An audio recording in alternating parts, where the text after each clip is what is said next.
What's up, everybody? Welcome to IGN Game Scoop. I'm your host, Damon Hatfield. Joining me this week, Justin Davis, Brian Altano, Vincent Janito is here. Oops. We've got a great show planned for you this week. We're going to be talking about Batman Arkham Knight. I think we'll play another round of Video Game 20 Questions. That was a big hit. Nice. But first, let's turn our eyes to Konami. Long-running video game publisher and developer, one of the oldest, one of the originals, one of the most beloved. Pachinko manufacturer. Yep. Established in 1973 as Konami Industry Company Limited, started making jukeboxes, wanted to get into arcades, and finally started having success in the arcades with Frogger in 1981. Yeah. Scramble, another big arcade hit for theirs. But now, the future of their games business is in question. Yeah, I mean, I bring up their pachinko business not as a joke, but that's been like slot machines and pachinko machines. I don't know the exact percentage. That's the bright side of their. Yeah, that's the bread and butter for them. That's like where all their money is, and then this video games are just like this kind of side deal for them, side business. Yeah, they're massive in Japan. They don't have anything like the company as a whole has nothing to worry about. I don't think it's a bigger disaster. Konami games. That's what I'm saying. It's a bigger disaster for us as fans than it is for Konami the whole as a corporation. Yep. Yeah, I think so. We found out they officially canceled Silent Hills. Which is a game everyone was really stoked for. Yeah. Guillermo del Toro and Kojima and Norman Reedus. What a powerhouse team. Awesome. Everyone loved the PT demo. Yep. However much money they had sunk into development of that game is gone, right? Because now they can't sell the game, make it back. Yeah, by the time people watch this, you will not be able to get it anymore. You got to download that PT demo while you can. Yep. You can't if you're watching this. If you're watching this, you missed your chance. I thought you had like 2 or 3 days. No, I think it's tomorrow, the 29th, I think. 29th. Yeah, is it? When it's over. Recording this on the 28th. So if you're watching this today, Yeah. Get in there right now. Do it. Pause the show. Go. Don't come back. No, come back. Please do. No, wait. Yes, definitely come back. there's all this turmoil with Kojima. Like, was he fired? Is he staying on in some capacity? My favorite part is how they removed his name from all their like a Hideo Kojima game and then put it back on. They took them all off, and then everyone was like, "Oh, that's a little weird." But then they put it back on the website and all the other places. And then they also delisted themselves from the New York Stock Exchange this week. They're still traded on a couple other foreign stock exchanges. I think London and Tokyo. And I actually didn't know that much about this. I had to read up on it, and it turns out that just regulatory filings and just like the finances and paperwork of being listed on a stock exchange costs you many millions of dollars each year.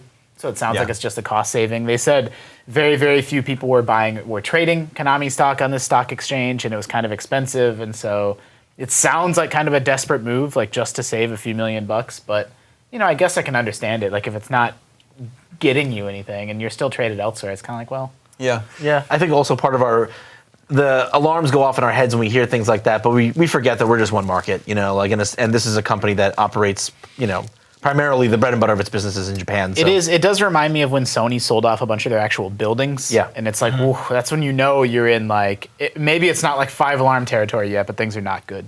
Sure. So I wanted to take a look back because things have certainly changed for Konami. I think in the NES days, probably Konami and Capcom were probably the biggest third-party synonymous with supporters, right? Yeah, with quality to me. So I put together a list here of some classic Konami games, which makes up 42 reasons we would miss Konami. If Konami stopped making games. Now I'm sad. Can I ask you a question? Pretty good. Yeah. Does this count Ultra? Yes. Okay. Yeah. Cool.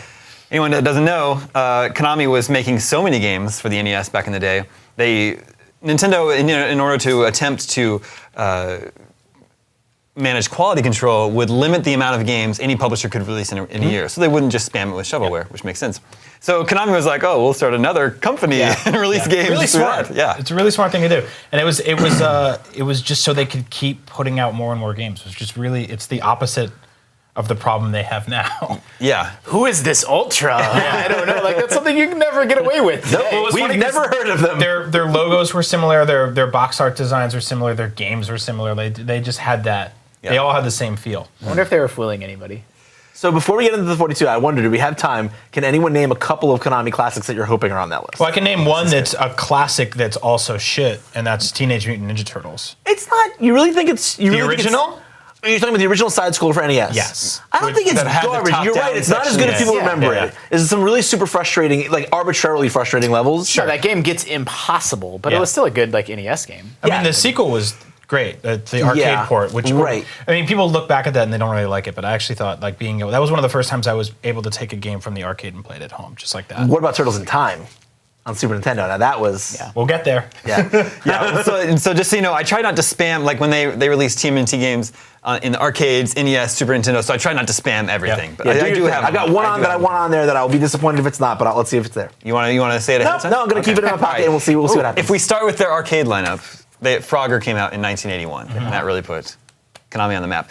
1982 was Time Pilot, which I think is an underrated classic arcade game. Totally. I love that game. Top-down shooter, sort of like a fixed-screen shooter, whereas you go through different time periods to shoot down different biplanes and then aliens and Yeah, that was super a really cool. game. Gyrus was 1983. Excellent, love Gyrus. Very, very cool game. TMNT was 1989. X-Men was 1992. Oh man. And then there's this game. They did a G.I. Joe game, which we've got footage of here that I think is Computer, play B-roll. It was missed. This is an awesome game because it's a 4-player game.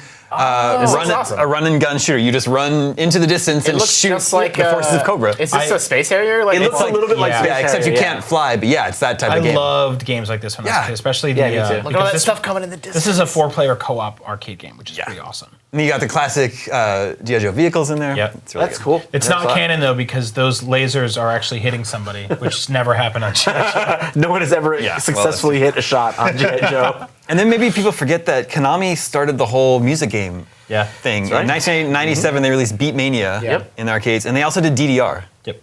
Yeah, DDR was massive. Yeah. That just Huge. printed money for a couple decades in the arcades and at home. Yep. Did you guys get into that? Not At home? DDR. I mean, I played it, but I wasn't like super into it. Yeah. I like being in Japan, and you go into an arcade, and there's like hardcore DDR players in any arcade in Japan. Oh, it's insane. DDR was one of the first big video game movements where I was like, Nope. for me, like I'm gonna watch the rest of the world go crazy over this, and I'm gonna sit back and keep playing Zelda and shooting games and all this. I'm trying to think. I've done like dumb Just Dance stuff at like. I don't think I've ever actually played DDR. Ever. Really?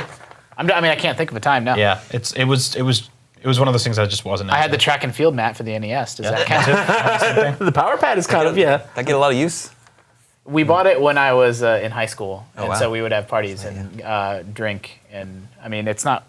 Don't do this at home, kids. Yeah, no. I brought the power pad to college with me in New York Exactly. City. and It's my similar. downstairs neighbors were not happy about that. No, yeah. power pad lost all luster for me when I realized I could literally just jump off the pad and stay there to Yeah. like just totally Oh, cheat through. yeah. the I high thought jump you and were long still jump. in the air. Right, exactly. Because a lot of kids are able to Longest jump jump for ever. 5 whole minutes. And looking back now, like where was the QA department on that one? Like no one thought of that. I don't know. All right, moving to the NES. Gradius was 1986.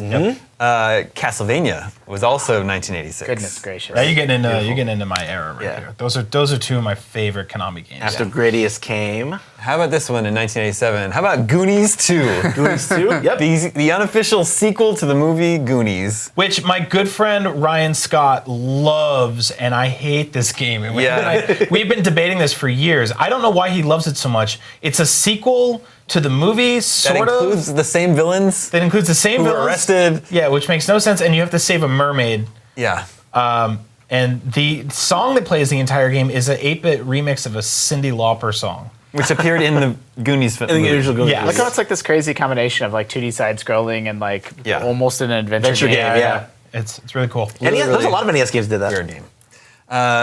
Russian Attack was also Russian 1987. I love Russian Attack, great soundtrack. And Double Dribble.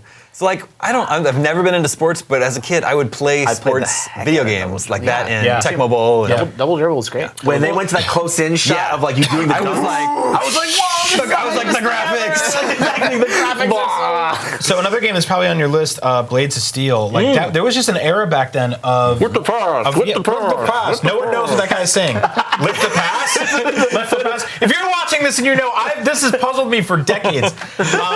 But they made a lot of really cool arcade sports games, and I was in the same boat where I didn't care about sports games. I certainly don't now. But back then, I played tons of them. They were really fun. Yeah. Castlevania 2, did I mention that one? No. Nope. Awesome. That just Simon's took, Quest. took a relatively simple like side-scrolling game and turned it into this kind of open world side-scrolling They made it RPG. more like an adventure game. Yeah, Secretly, a bad game. Well, Yeah, I agree. None of us knew that at the time because it was amazing. I But know. I mean, I had Nintendo Power, so I could like oh my god, reference what to do. But if you didn't have that, good luck. you had no idea what was going on in that game if you didn't have somebody helping you. Everything was conveyed in this very obtuse manner, or not at all. It was Yeah. really rough. Life Force, the sequel to Gradius. Dude, Life Force is so good. Improved it on every way.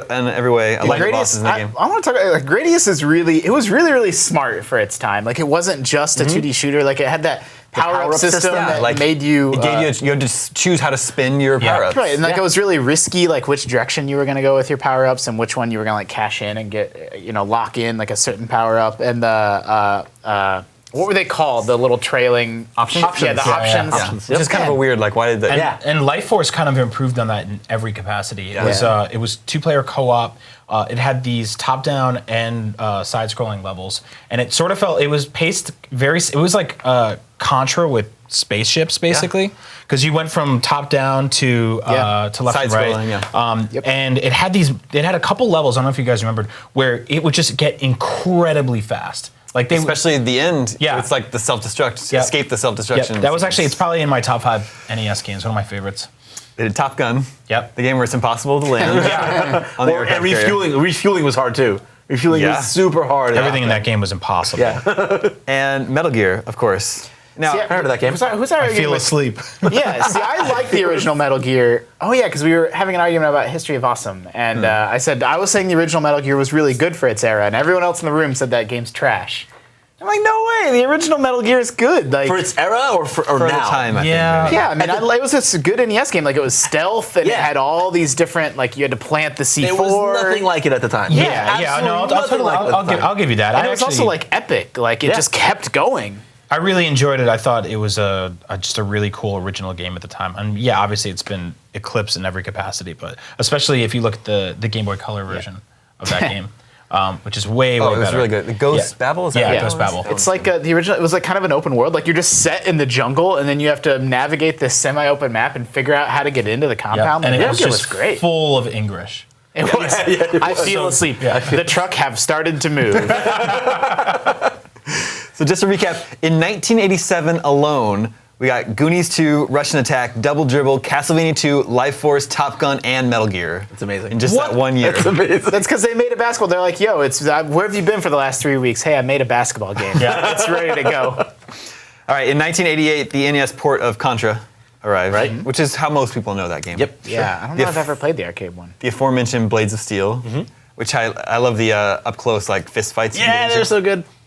And The Adventures of Bayou Billy, also of questionable quality, I think. Very questionable, but it was interesting that it mixed like side-scrolling beat 'em up with light gun levels. Yes. It's insane. Wow, I Which is just forgot crazy. about that. That's when you, as a child, you first started to, you learned 2 things. 1, that the NES seal of quality didn't always mean something. And 2, that the Konami or Ultra logos didn't always mean quality. And the really bad voice production. The Adventures of Skate or Die. Yes. yes. I love Skate or Die. Really hard game, too. Yeah, it was very. Yeah. Castlevania 3, of course. Base Wars was an Ultra published game. Yeah. I forgot about Base Baseball Wars. with robots. Awesome box art, by the way, on that one. And I Konami, loved Base Wars. I liked it a lot too, yeah.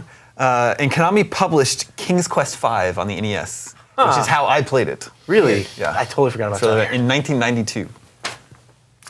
On the Game Boy, they did Motocross Maniacs, which is like an very early game, maybe a launch game. Yeah. Sort of like Excite Bike with a lot of crazy stunts. Yeah. That was a cool game.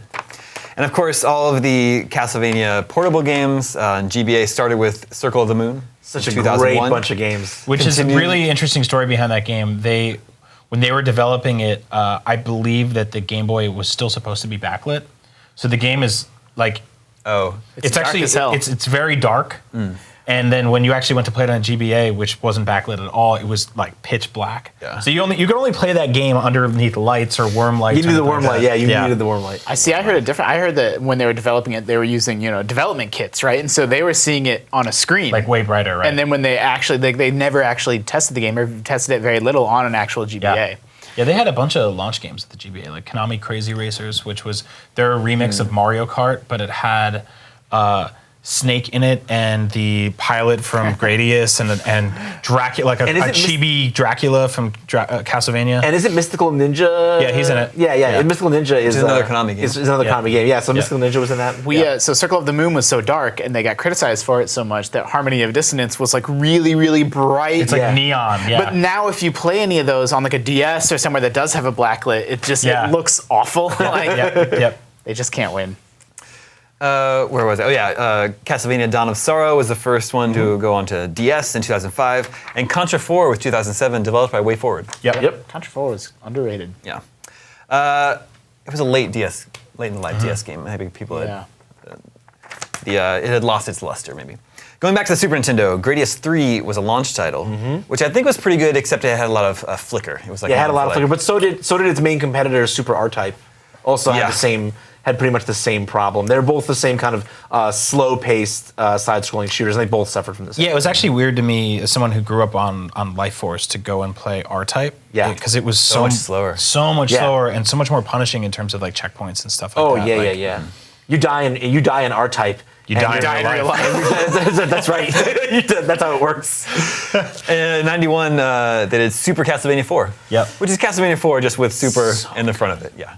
I loved how that was the first time you could swing your whip around. Those, Yeah, just hold it and kind of wiggle it in the air. It was so weird. And the Mode 7 effects. Oh, they actually made good use of it. Do you remember the first time you were standing on a platform in that game and the whole room started rotating? The platform was upside down and you fell on spikes and you're like, I didn't even know you could do that. That's You're like, oh my insane. god. Yeah, they actually used it to open up new avenues of gameplay at the time. It was really, really fascinating. Yep. Music's incredible in that. Oh, game. yeah. In 92, they released a different type of shooter for them, Axlay. Did you ever play this one? Love This is a Axlay. very different, love Axlay. rolling world shooter. Yeah, and it also has side-scrolling levels as I well, see. and you can change your loadout. Some really good sound design and music. This is one of my, and it's interesting because you see from the video you can actually scroll off screen. Like the sides of the screens are not the barriers. You can keep going left and right further. This predates it, but this reminds me of the Final Fantasy VII Overworld. Yeah. Yeah. Oh yeah, sure, absolutely. And I think there was maybe an HD remake on Xbox Live Arcade PSN a few years ago. I'm gonna check that I out. remember that right. That same year was also Contra 3. Contra 3, the Alien And Wars. the following war was Sunset Riders on both Super Awesome. Nintendo That's and right. Genesis. Bury me with my money. On the GameCube, they published Metal Gear Solid Twin Snakes. Yep. Which is a really good version of that game. On the Sega Genesis, they had Rocket Knight Adventures. Oh, Rocket Knight Adventures. And Wait, Spark- so you skipping all and around? Why did you have Sparkster. that random GameCube game in the middle? I was just like following Nintendo platforms, then going Oh, back okay, to okay, other got it. platforms. Yeah. That's why. Yeah, Rocket Knight Adventures and Sparkster after that. Sparkster wasn't as good, but Rocket Knight Adventures was really good. Yeah, and then they also, in 94, they did an exclusive Castlevania game for Genesis, Castlevania Bloodlines, which is Yeah. awesome. Yeah, it was awesome. And like today, people freak out when Tomb Raider goes Xbox exclusive, but it was like happening way back then. Yep. In the early 90s. God, this game still looks good. That game has great boss fights. I know. How could you keep up with the Castlevania story if you only owned one platform back? It's true.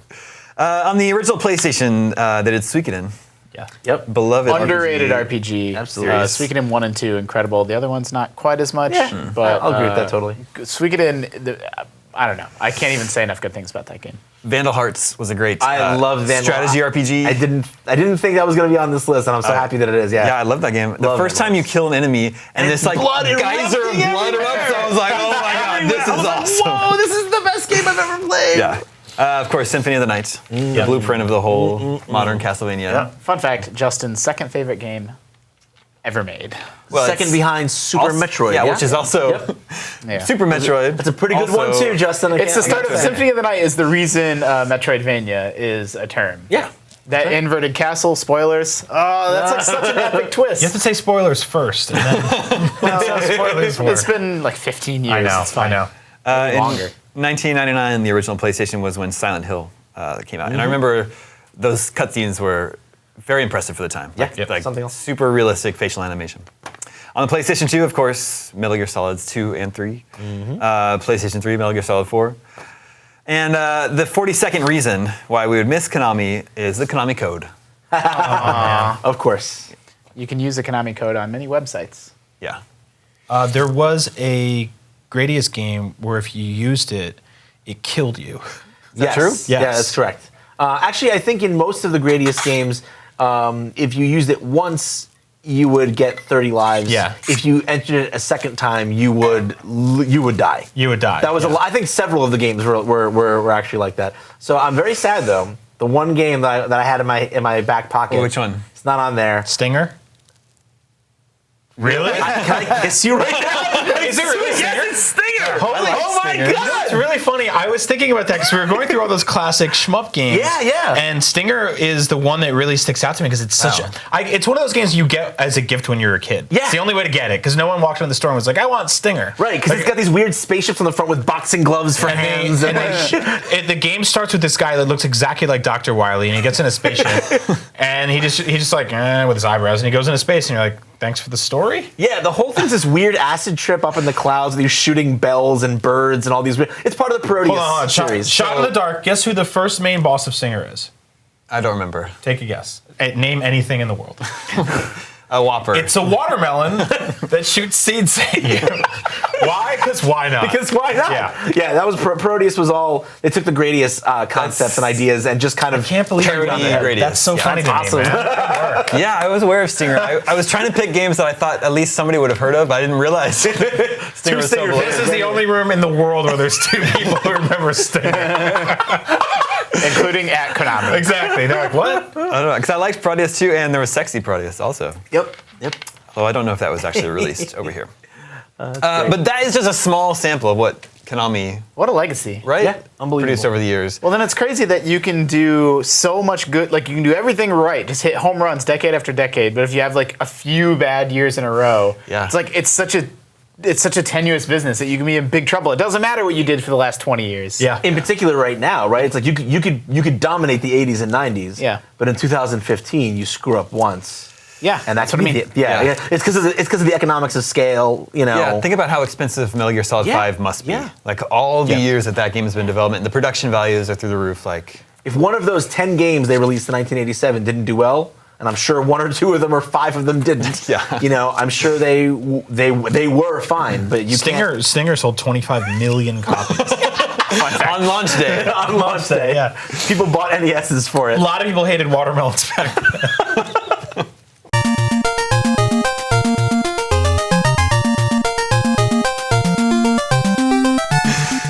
All right, moving on. Batman Arkham Knight. Highly anticipated game. Yep. Coming in just a couple months. Today, yeah, we got word on its season pass details. The season pass costs $40 Yeesh. on its own. Now there is a premium edition of the game that includes the season pass. However, This is ridiculous. the premium edition is $100, which is the just cost the of the game game. plus the season pass. What a deal. Not much What of a a deal there. The season pass, we don't know the details, but we know it's supposed to include 6 months worth of content. Right, whatever that means. But to be fair, the Batman DLC has been pretty solid. That's true. Yeah, let's put that in. Some people think that it's too expensive. Season pass is getting out of hand. Yep.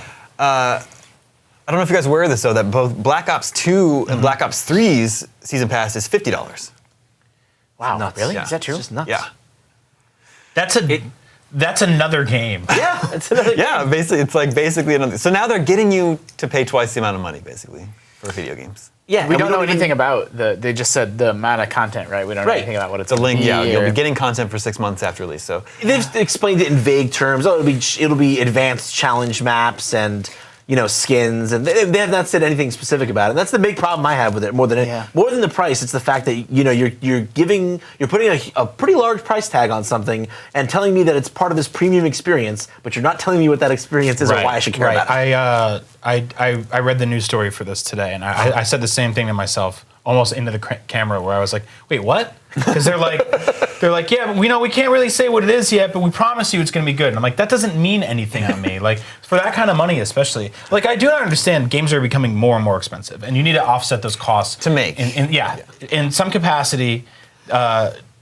To figure out a way to sell a game games should be probably $80. No one wants to hear. That's what I was gonna say. Is that. how long have games been $60? Right. Too long. Forever, Right. Too long. almost. Too long. Like they've been $60 since. Like I paid more than that in the PS1 Yes. and 64 era. So they've been. Beyond Oasis, $80 on the Sega Yeah, I Genesis. think I Phantasy paid- Star 2 on the Sega I think I Genesis, paid $90 for Mortal Kombat I- Trilogy on the N64. I paid $90 for Clay Fighter 33 in the third. Wow. And that game was a turd.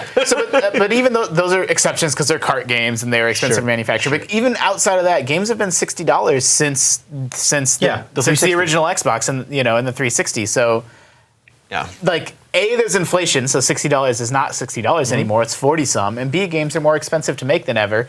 And C, like they're not really like a lot of people compare it to the movie business, but movies, release in theaters, then they release on DVD, and then they sell the rights to HBO, and then they sell the rights to cable, and then Netflix. Yeah. They make money on it like 5 times, and Also, game makers don't. Ticket prices have been slowly rising over the last Yeah. 15 years, whereas for video games they have not. Like you said, that disc is the only place they make their money. Yeah, it's the only place they get make it. their money, except for, they're really trying to get season So passes I and feel like DLC going. if the core game is still $60 and it feels like it's worth $60 to me, I'm okay paying that, knowing that I can skip all the season pass stuff. Because if it's like challenge rooms and like reskins and different Batmobiles and stuff like that, that's all cool, but it seems like optional to the core content. Right. Whereas if they start like paywalling a ton of story stuff and I can't buy it, a la carte, and I have to pay $40 for it, then I have a problem with it. I also do have a problem with like you pointed out, the way they're sort of saying like, it's $60 plus $40 as our special edition. That's not a deal.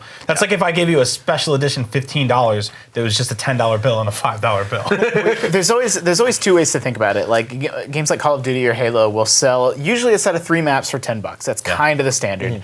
And that's a good deal in my opinion. You play a lot of multiplayer, you get new maps, they're usually very intricate and balanced. Sure, that's worth, I spent $6 on lunch today. $10 for 3 maps is worth it. But that's not worth 1/6 of the game. Right. So 1/6 of the game is way more than just 3 multiplayer maps. And so DLC doesn't stack up favorably against buying the full game when you measure it out that way. And then based on the kind of content that they're telling us is going to be in there, I mean, look at this. In this case, it's $40 Right. to $60. It's 4/6 of Right. the game. So and you're talking about challenge maps? Dollar for dollar, for this to be the same value, it would have to be 2/3 the amount of game the base game is. Right. But I really don't think that that's Yeah. a knock against DLC, as it is $60 being an incredible value for most sort of AAA games that come out. No, it's not Sure. a knock against DLC. It's a knock against their DLC.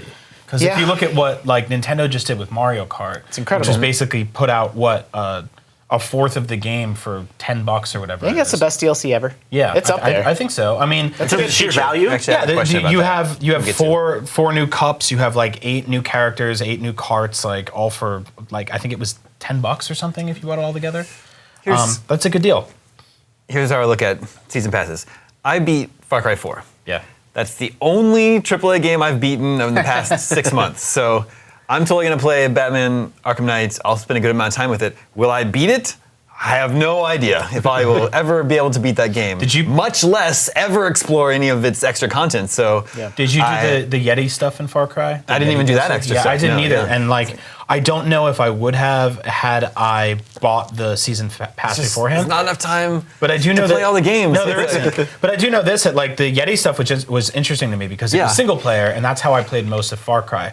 But they put out a bunch of like multiplayer arena challenge map stuff, and I had no interest in that stuff. So had I bought the season pass from the jump, I would just be out $30 on the blind hope that most of that stuff was single That's why player. you have to choose. The season passes are usually a little bit cheaper, right? They're trying to get you to buy in now to save, $10 or whatever Yeah. if you buy all the stuff individually. But you have to spend that money blind more Yeah. often than Right. not. So Yeah. for me, I charge whatever you want for DLC, and I'll choose if I want to buy it. But I would rather spend a few more dollars later to know what I'm buying than spend a bunch of money now blind. Which brings me to a question: what's it going to be down the line, right? Like once we know what all of it is, will it all be available a la carte? What are those prices going to be?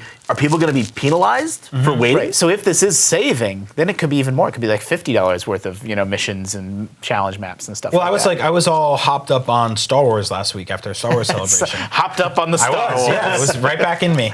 And I went on my PS4 and I saw the Battlefront pre-order deal, Yeah. which is basically like you spend 60 or whatever bucks now, and you pre-buy the game, and then they give you a bunch of stuff, which is basically like going to GameStop and getting a pre-order bonus of a bobblehead or whatever, a skin or something like that. But a bunch of this stuff is paywall behind that pre-order, and like that's a game I'm interested in, but I don't know nearly enough about it yet to kind of really know where it's going to land. Like Batman, I'm kind of like, all right, this is their third or fourth or fifth of these. Well, the third one made by Rocksteady's third Rocksteady. one. Yeah. Rocksteady's third Batman game in just a few years. I know what I can expect, so I can kind of get an idea of how long that game's going to be, how the combat's going to be, what it's going to look and feel like. So I kind of get that, but like a lot of times we're just buying blind and we're just jumping in on something on the off chance that it's going to be amazing, and like that worries me because now content is being paywalled behind that buying blind. Like, Yeah. I might not be able to get certain parts of Battlefront until I pay that $60 today, and I'm not going to know until this fall if that game's really worth my money. And that's the problem with pre-order culture is that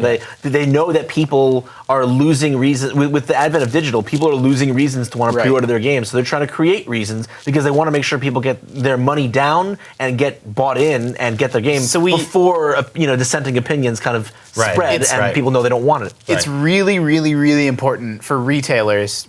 Pre-orders are because that determines it's impossible for a GameStop to know how many copies of a game to get. Either you're stuck with hundreds that you can't sell, or you're sold out and you're not getting more for a month. Yep. When I worked at GameStop, that was a big deal. So they're really incentivized. Initial buy. And I get that. Like I understand their motivation for it. I get all of it. But digital, like it's just there's no benefit. There's no benefit to the consumer, to the company. Like there's a great benefit to the company. You can preload it, Justin. That's the benefit to the consumer is that you can preload a game that would otherwise take you 24 hours to download because it's like 50 gigs. Okay, so I shouldn't say no benefit, but very the benefit little. to the company is that they have your money, and whereas GameStop, I could walk into GameStop and go, "Here's $5 for this game," and then a month later be like, "I'm out," and come back, take my $5 back, and put it on something else. Yeah, that's why I think that's what I'm trying to illustrate. Is that's why I have more of a philosophical problem with digital pre-orders. Yeah, it's tough because I can put down $60 for Battlefront today, and that's the thing. I don't think you can pre-order with $5 down on a game digitally. I think you have digitally. You have to go all in. So I can pay $60 for Battlefront today, and then 4 months from now, reviews start trickling in. And they're like, "This game's bad," and I'm like, what do I do? I have to call Sony customer service and be like, "I read a review on IGN and I don't want to download this anymore." And they're like, "Sorry, you already bought it." Don't do that. You need to have a really, really, really good reason to pay for something in full, non-refundable, before you see any reviews. Mm-hmm. Yeah, and they're trying to give people those reasons, but I don't think they're good enough reasons. Yeah. We have an email on this subject from Big Tony Style. Big Tony Style. Big Tony Style. Only style that matters. Wants to know what's the best DLC pack or expansion you've ever played. I'm currently playing through I see MK and I think Mortal Kombat, but he means Mario Kart 8 DLC packs and 200cc mode, and I must say I'm thoroughly impressed how it has reinvigorated my interest in the game. Altano was just saying he agrees with Big Tony Style. 200cc is actually, I think it's just it's a free update. It's not even part of the DLC, so you don't have to buy into that to unlock that mode. The only way to get it, you have to get a cup. Third place or higher on every 150cc in the game, which is kind of hard if you're not that great at that game. But yeah, that is a great deal. Like we were talking about it before. The reason I love it is it gives me an excuse to go back to that game every few months and sort of revisit it and go, wow, this is probably one of the most perfect video games Nintendo's made, outside of the really bad battle mode in it, which is still inexcusable. I like that combination of free and paid. Yeah. Like you get this, everybody gets this 200 mode, but there's also new courses that you got to buy, but they're really elaborate and huge. Yeah, and they were out the same day, so it was sort of like it brings you in for 200, Something and for while you're everybody. there, you're like, hey, there's more stuff here. And a lot of the courses are great. They're remakes of old, like the ones on GBA, which like always looked bad, and now they're full 3D, like they look beautiful. So I think that's one of the best ways to handle it, because the core game is still fantastic, but if you want more stages, they're there for just a few bucks. Mario Kart's way up there. For me, it's probably, I mean, I know there's better examples, but what's jumping into my head is Skyrim had really, really good, huge, elaborate DLC packs. Yes. An entire new giant landmass to explore, as if that's what that game needed. Bethesda in general, their games, I feel like, Fallout as well. So Skyrim's final, Vince, remind me, what's the final DLC pack called? Where you go to the island of Solstheim and... nope, it's not in my head.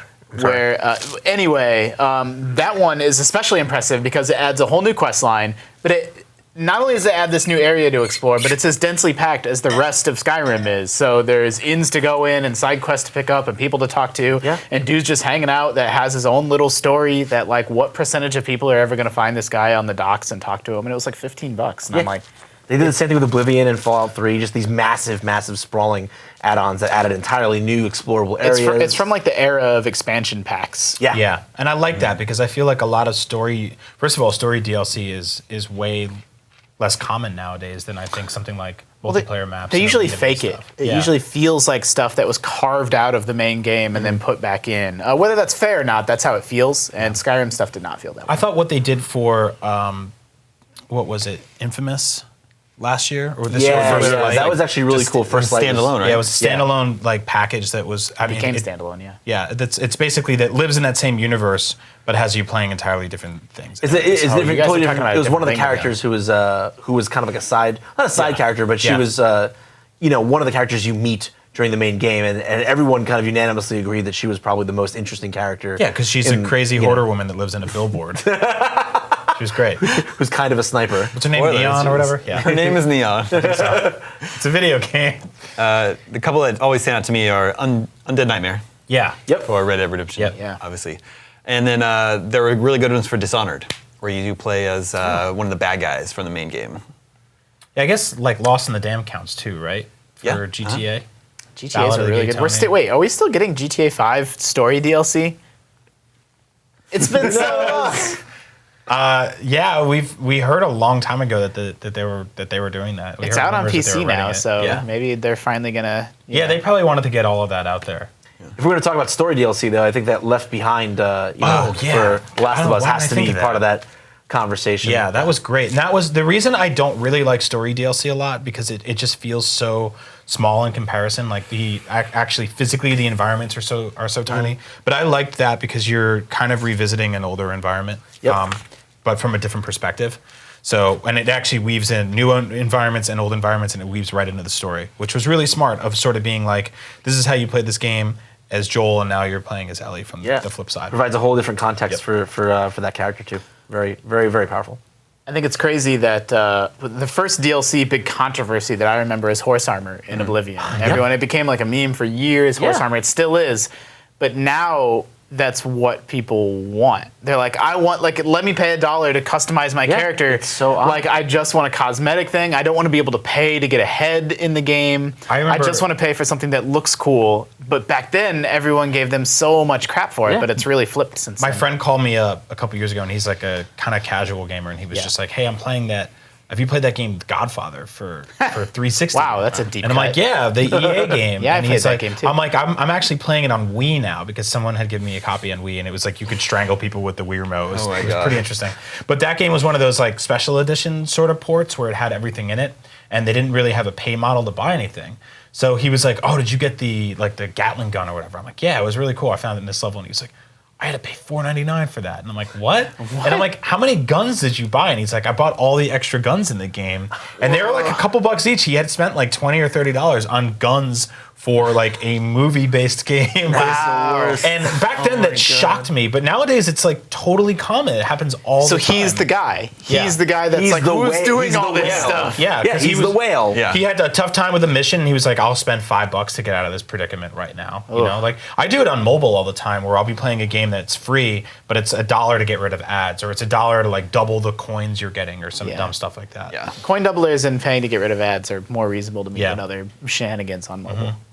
Yeah, on your point, though, about the horse armor, real quick, it's totally true. That used to be something that people didn't care about at all, and I certainly still don't care They about. hated it. They were so mad. But then you look at a game like Dota 2 that literally survives off. That is the only thing they sell. They do not sell Yeah. accelerators. They don't sell like get double XP. They don't do that stuff. They sell. Why would I cosmetic spend things. money on this? It's pointless. It doesn't help me get ahead in the game. And now it's, why are you letting people spend money to get ahead in the game? This is baloney. I mean, we were so mad about that we didn't notice how often it started happening everywhere, and even started happening on like the Xbox Live Avatar Marketplace, where it wasn't even for your game. It was just for like the guy that's in the corner while you're watching Netflix has a Star Wars shirt on because you Yeah. paid for it. The famous example is, I think it was $3 to get a wall Yeah. from Gears of War. Yeah, that's right. Yeah. Yeah. Because of the cover-based mechanics of Gears of War. Yeah, Yep. I think that's right.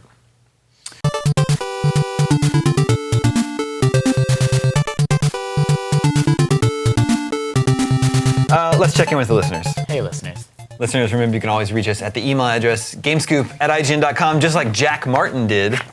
Hey, Jack. He says, hey guys, Hey, Jack. I just wanted to say that 20 questions is an awesome addition to the show. I'd love to see it appear in future episodes. Well, Jack. I hope our contestants are ready. Oh, jeez. Vince, you know how 20 questions works? I have not participated in it before. How does this format of it work? How Yes or no questions. I've pre-selected 3 games. You each have 1 game. So we'll go one at a time down the line. And you have 20 questions to ask me to figure out what the game is. And they can only be yes or no questions. We need like a jingle to go Yeah. with this. Like, I gotta name the game and then Brian screws up and doesn't know.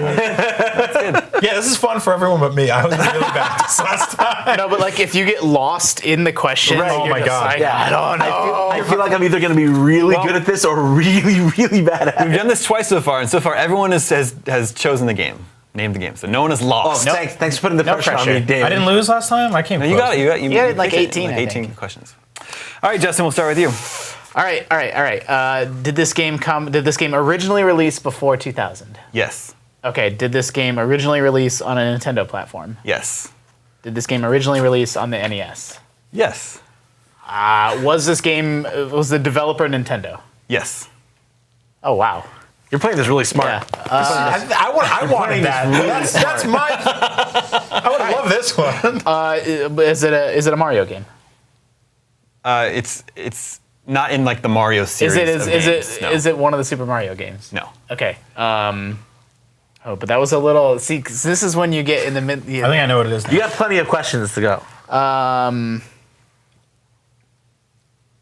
See, but now I'm confused by your hesitance.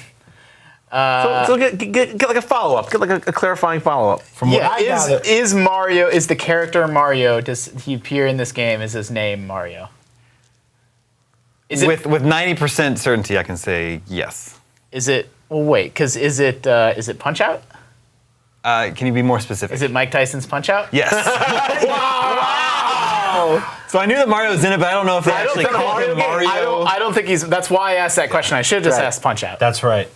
I don't think he is Mario. I think it's like Just a cameo. The ref, yeah. Yeah. But Don Killing's in the audience too. So. That's a new record. You guessed in 7.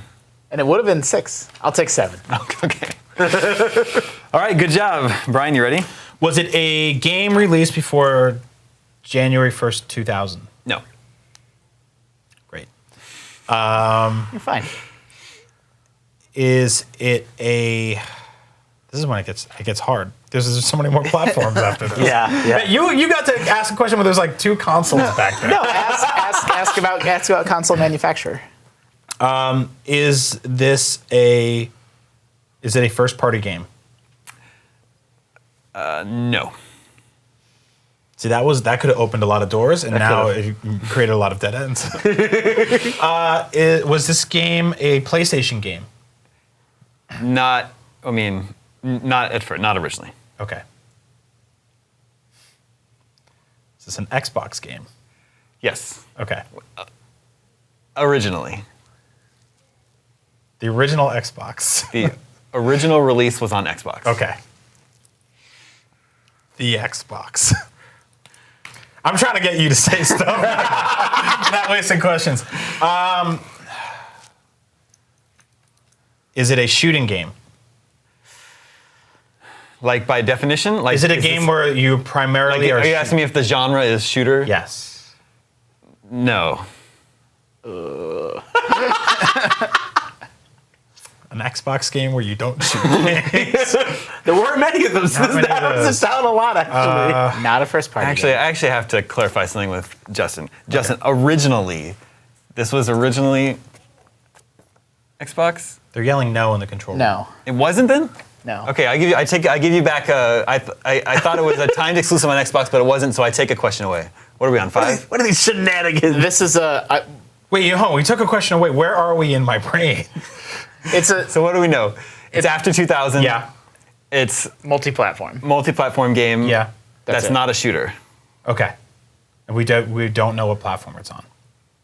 Well, it's multi-platform. You know it appeared on Xbox and PlayStation based on your questions. I thought at first it was just Xbox, but I guess I'm wrong. Is it a? Let me double check. It's not a shooter. Not strictly no. Not strictly no. Is it a 3D game? Yes. Good question. Damn, this is so hard. I know, it's like the most quiet I ever have heard you. I know. Vince, you got some ideas? No, not really. But you got plenty of questions. Don't panic yet. Don't panic. Okay. I'm being your coach. I'm like, you're fine. There's 20 of these questions. You've only asked, what, 5, 6? You are right. Okay, I was right. You guys are screwing me. Yeah. It was originally an Xbox game. Okay. And it's a 3D game on the Xbox. Yes. Originally on Xbox. And Not a first-party game. I feel like we need Oh. to clarify that point as well. But how did he phrase the question? Is it an Xbox game? What did you mean by that? What do you Yes. mean? That's a loaded question. It was. Yeah. Now Okay, so it's a multi-platform game. Yeah. But it had. That's all you need to. It's a multi-platform game. Is it multiplayer? No. Yeah. Is it Conker's Bad Fur Day? No. Why did you make that face? I don't know. I wish I didn't know the answer. I wish I did. Ask about genres. I know it's sort of shooting-ish, but not. Yeah. Is it a platformer? No. Is it a racing game? No. See, but you're on the. Don't tell me to ask about genres.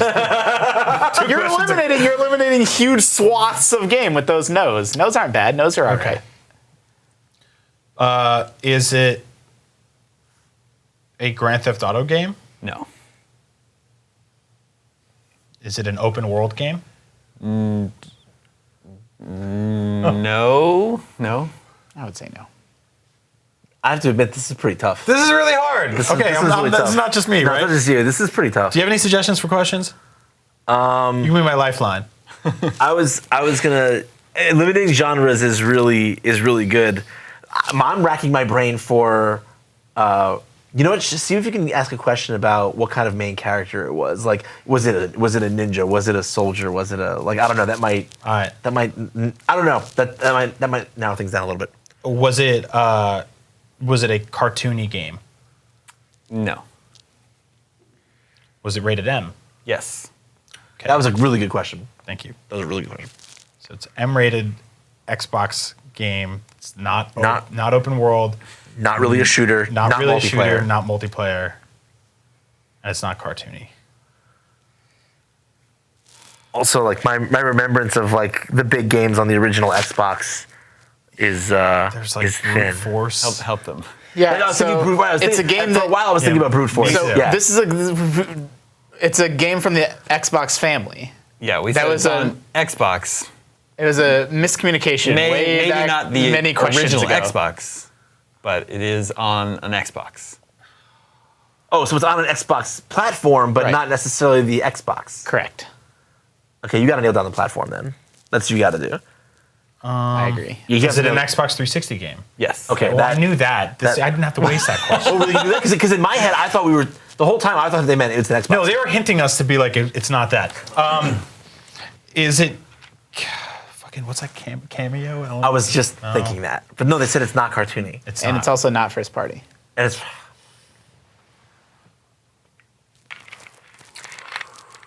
This is so hard. This is Why really do I? rough. I can't even. You can get hints from Vince. Vince doesn't know the answer. I can't get hints from him. Yeah, but I feel like I can't say anything. Okay. You got anything? It's got Stonewall Hatfield over here not giving anything away. This is Do good. I need to throw a hint? Yeah, I think you need to. Me, they said it's not a shooter, and they said know. it was multi-platform. You eliminated platformer and racing game, Right. but there's other genres. I think you're going to be on a good track.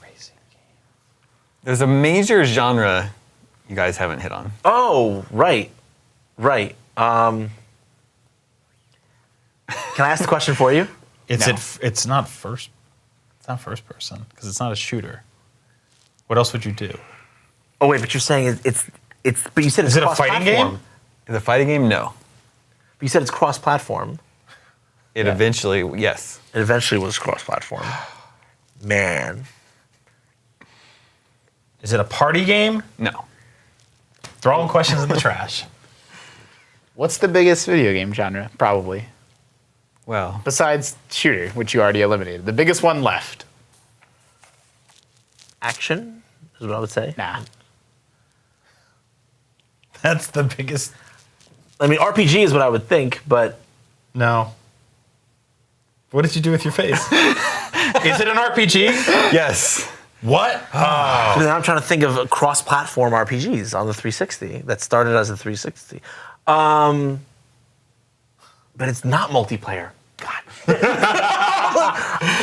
I didn't think this one would be so An difficult. so it's an RPG that is eventually cross-platform, but came to the 360 first. Doesn't have multiplayer, What the? but is not cartoony. These are all true facts. What cross-platform RPGs did the Xbox get first? Xbox 360 get first? Indeed. So I'm thinking Skyrim? They didn't get that first. That wasn't a. Was that? Was just. he said not open world. He said not open world. That's right. He said not open world. So that's out of the table. Is the game? How many questions do we have left? 4 left. Oh my god. Is it a Japanese developed game? No. It's a good question, though. This is Who makes, freaking hard. who makes Western RPGs? It's not Japanese developed. Wait. Western RPG. Right. It would have to be a Western RPG on 360. A Western RPG that's not open world? What are you talking about? But it's not strictly a shooter. I think you'll agree with me. It's not considered open world. I wouldn't. Yeah, I like being the judge. I'm with Damon on this one. I really got nothing. Who are the RPG makers in our world that we love? The big Western is BioWare. BioWare and Bethesda. But you said it's not open world. Well, so you know it's not Bethesda. So might as well burn another question. Is it a BioWare game? Brian's playing right now. Is it a Bioware game? Yes.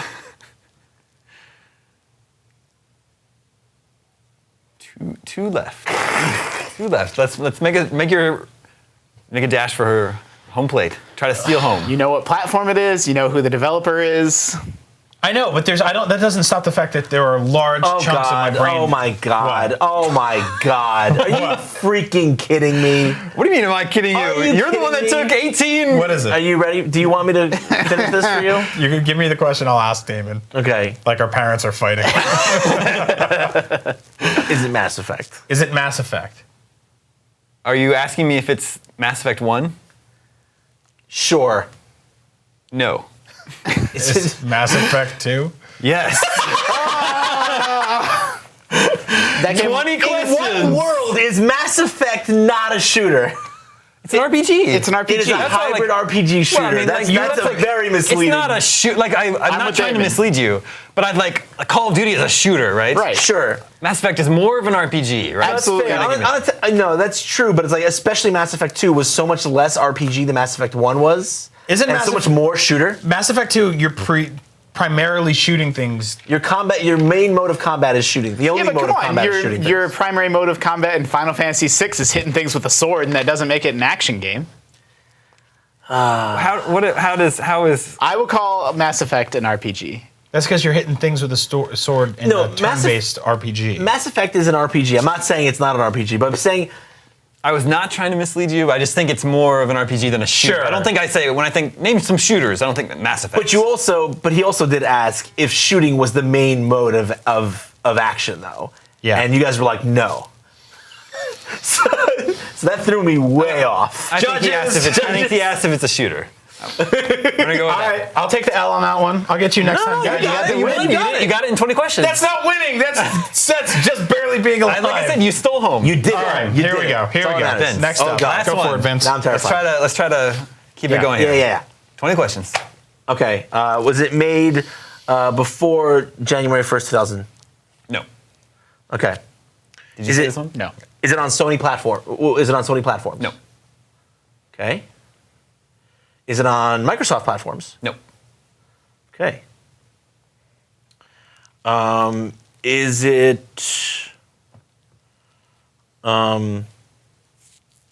This might sound obvious, but is it on Nintendo platform? Yes. Okay. Damon's tricksy. You Is don't it want to assume anything. Is it a platformer? No.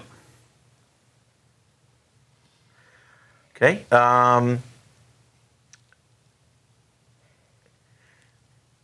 Was it exclusive to the platform it was released on for its entire life? Yes. Was it on GameCube? No. Before 2000. It's after this is 2000. after Oh, after 2000. It's exclusive to the platform it's on? Okay. Was it on the Wii? No. Go ahead. Is it on a portable device? There we go. Yes. Good. I didn't know if I was going to have to give a hint about that one. First party? It's first party, right? Do we know that yet? We don't know that yet. I don't know that yet. Let's find out. Yeah, that's probably a good idea. Is it a first-party game? Yes. Is it an RPG? Okay, so I don't want you to It's Mass give me Effect flack 2. for that. Is it Mass Effect? It is not. It's not a RPG in the classic sense that Final Fantasy or Dragon Quest is. Okay. So the answer is The answer is it has RPG Yeah, elements, that's but it's exactly not strictly speaking an RPG. Or it could be in some way construed as an RPG, but isn't actually one. you can. Is it on the DS? No. Good question. So it's a 3DS game, presumably Right. So it's a or GBA. after 2000. Yeah, when did the Oh, GBA yeah, come good out? call. Yeah, it's a 2003. GBA or 3DS game. Yeah, I Is totally would Is it have. a 3DS game? No. Oh, so Nintendo made GBA game, never came to any other platform. It could be. With mild RPG elements. Wow. I think I know what this is. Um, It's is easier. it- it's is it- easier when you're not the one like in it. No, it's you're not the easier one- when it's a Nintendo game. Is it- which is it- everyone else got. I already asked if it was a first-party game. The answer was yes. Yeah. Yeah. I want to see. No. Yeah. Wait. I don't. Now you had a taste of what it's like to know. Is it?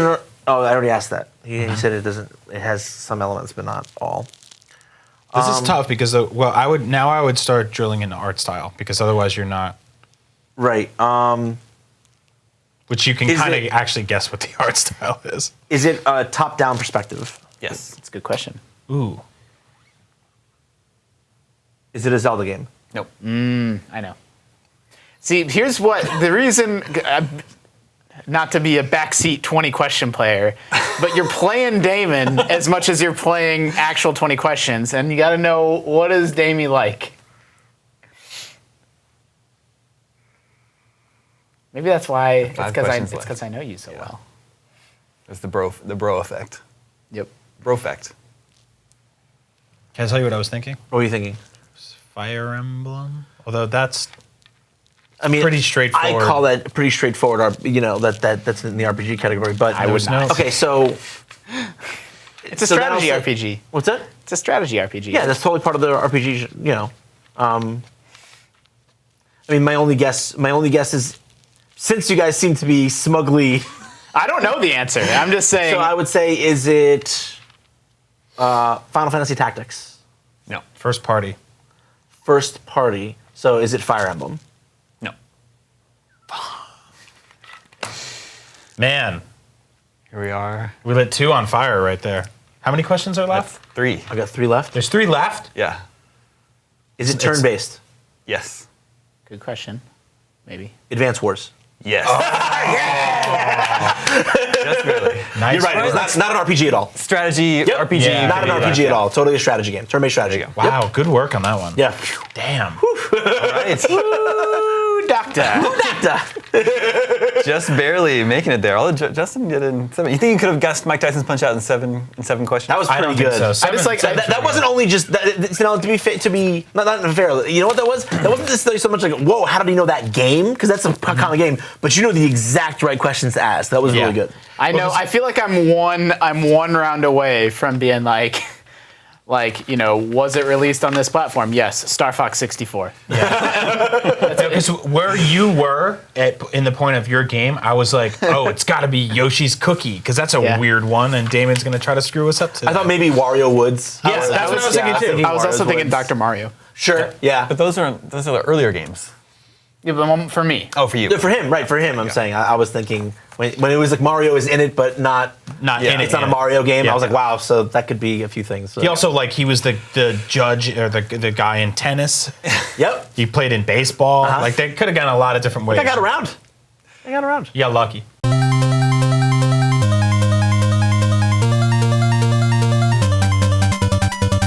That ran long, so we're almost out of time, but I want to answer one legitimate listener mail before we run. This is from Mike. He says, now that Konami has lost Silent Hills, I have no hope the series will ever be good again.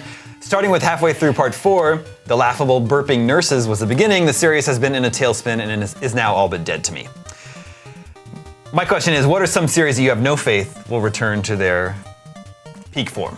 It's such an easy answer to this. Sonic is just. Oh, yeah. Sonic's a lost. The problem with Sonic, with the Sonic franchise, and it pains me to say it because I love the first 3 games, but I think every time Sega finds a foothold, every time they figure out something that works, instead of they find a mechanic, they find a structure or a gameplay hook or a design idea for Sonic that works. Instead of like locking that down and then building on it, they're like, okay, next Sonic game, let's try something totally different. And like that's great when you're trying to create something new, but when you're trying to return a franchise to like its former glory, I feel like whatever you find footing in, you have to like sink your teeth into and then build off of that. And instead, every time they get a couple of hits, they just reset the board and try again. And I'm like, why don't you at least hold on to the things you got right? Yeah, Sonic hasn't really worked in a very, very long time. It's one of those, like, it was weird. We were talking about, you brought up Frogger before, and it reminded me how. You think there'll never be a Frogger? For sure, but Frogger is totally one of those like one-hit wonders where it worked out the gate, and then every time they've tried it since, it didn't work. You got that Crossy Road, though. And then you look at Crossy Road, and like they're just like, we know what to do with this, and they just snatched it and ran with it. Take us from here. Yeah. That's how I feel. So Sonic, what would you say? That was actually probably mine, but I'm gonna go even worse and probably say something like F-Zero. I don't think we're gonna ever get one. GX was so good. But imagine how beautiful it would look on the Wii. I know. I mean, I like playing the Mario Kart F-Zero levels with the Captain Falcon's big head inside of the big blue racer. It's just mean. Yeah, it's just mean. It's about as close as you can get because they're beautiful, especially in 200cc. And it's close, but like F-Zero has always been a different game. It's about risk and reward and death and exploding and stuff like that, which you don't really get in Mario Kart. You always just drop back on the track. Yeah. But I think that sort of that magical moment where Sega and Nintendo were collaborating. Sega was kind of at like the apex of their arcade abilities, and Nintendo was just doing awesome stuff on the GameCube, and they came together and made F-Zero. I don't know if we'll ever get anything like that again. Like, if at best we might get like a portable game or something, or a Nintendo Land mini game, but we're never going to get a full-fledged F-Zero like I want. What do you think? I wouldn't say I have no faith because, I do hope to see both of these someday, but the most painful to me is that we don't get Grandia games anymore. Best RPG battle system ever made. I totally agree with you. Yeah. And we probably just because it came up earlier, I really, really liked Suikoden, and I think Konami is they released that DS1 or 3DS one that was sort of so-so, and Suikoden Teocles. Yeah, not a great game. I feel like there's more 2D games that didn't make they were 2D big hits and then made the transition to 3D sort of shakily and then went away. But I can't, my brain won't think of any right now. I mean, speaking of Konami, there's like Castlevania. Like, are we ever going to get another Metroidvania Castlevania game? Yeah. But the other big one I was going to say that I hate to say is Resident Evil. Yeah. Like, I don't think we're going to get that sort of like totally Resident Evil 2, Resident Evil 4 level of AAA retail release. That's more about survival horror than it is about dumb action. Yep. Yeah, and that's the problem. The franchise audience split in half at some point, and there's no way to really pull that back in. Yeah. I mean, some of the best-selling Resident Evil games are the big dumb action ones, and then you have people like us sitting on the side going like, we miss Resident Evil 2 and remake and 4, which was fantastic. They should just have a spin-off. They should have like Resident Evil Spooky Town. Well, that's Resident Evil Shoot 'em Up. That's what Revelations is to them. Shooty Town. Spooky Town and Shooty Town. Revelations is Spooky Town to them, and it's back to those roots. But it doesn't resonate with me the way Resident Evil 4 did, because I like mild action elements, but that really bums me out, man. We'll probably just get another Resident Evil Call of Duty game that's like 6. Yeah, it's been so long since Resident Evil's felt like that quaint, schlocky B-movie, charming kind of puzzle-based adventure game. It's become a totally bloated, action-y, just taking itself way too seriously, just kind of affair. Very sad. Yeah. Missed the way it was. That's our show for you this week. Thanks for joining us. Remember, you can always reach us at the email address, gamescoop@ign.com. Thank you, Justin. Thank you, Brian. Thank you, Vince. My name is Damon. This is IGN Gamescoop, and we're out.